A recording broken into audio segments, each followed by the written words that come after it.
மீரா ஒரு சாதாரண தமிழ் பெண். காலையில் எழுந்தவுடனே மொபைல் போன் செக் செய்வாள். ஃபேஸ்புக், வாட்ஸ்ஆப், இன்ஸ்டாகிராம் இவள் வாழ்க்கையின் ஒரு பகுதி. அவள் மீம்ஸ் ரசிப்பாள், நண்பர்களுடன் ஷேர் செய்வாள். ஆனால் அவளுக்கே தெரியாமல் ஒரு பிழை நடந்தது.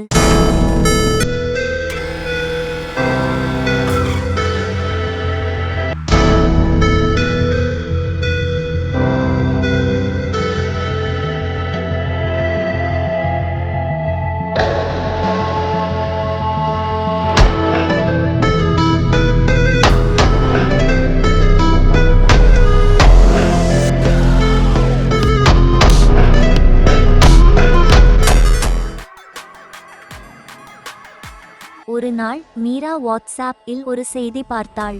இந்த செய்தியை 10 பேருக்கு ஃபார்வர்ட் செய்தால் மட்டுமே உன் அக்கவுண்ட் சேஃப் இருக்கும். அப்படியொரு சிம்பிள் ஃபார்வர்ட் மெசேஜ்.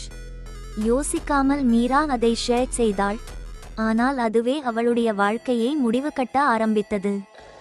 மீராவுக்கு தெரியாமல் அவள் ஃபார்வர்ட் செய்த மெசேஜ் சைபர் கிரைம் டிடெக்ட் செய்துவிட்டது. இப்போது கவர்மெண்ட் சர்வேலன்ஸ் சிஸ்டம் அவளது லொகேஷன் ட்ராக் செய்ய தொடங்கியது. ஃபோன், ஐபி அட்ரஸ், கால் ஹிஸ்டரி எல்லாம் அவர்கள் பார்ப்பதற்குள் வந்துவிட்டது. அதிகாலை 4 மணிக்கு ஒரு ஒலியால் மீரா பயந்து எழுந்தாள். அம்மா, யாரங்கே? கதவினை தட்டும் சத்தம். போலீஸ். திடீரென அவளது வீட்டை சைபர் கிரைம் டீம் சுற்றி வைக்கிறது.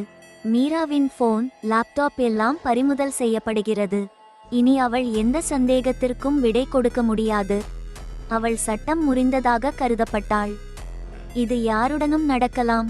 உங்கள் வாட்ஸ்ஆப், ஃபேஸ்புக், இன்ஸ்டாகிராம் இல் நீங்கள் ஃபார்வர்ட் செய்யும் மெசேஜ் சத்தியமாக உண்மைதானா என்பதை கண்டிப்பாக சரிபாருங்கள். ஃபேக் நியூஸ் யாரையும் டிஜிட்டல் அரெஸ்ட்க்கு ஆளாக்கலாம். டிஜிட்டல் பிரைவசி மற்றும் சைபர் சேஃப்டி பற்றி கற்றுக்கொள்ளுங்கள். இந்த வீடியோவை மற்றவர்களுக்கும் ஷேர் செய்யுங்கள். அவர்கள் இந்த மோசடியில் சிக்காமல் இருக்க.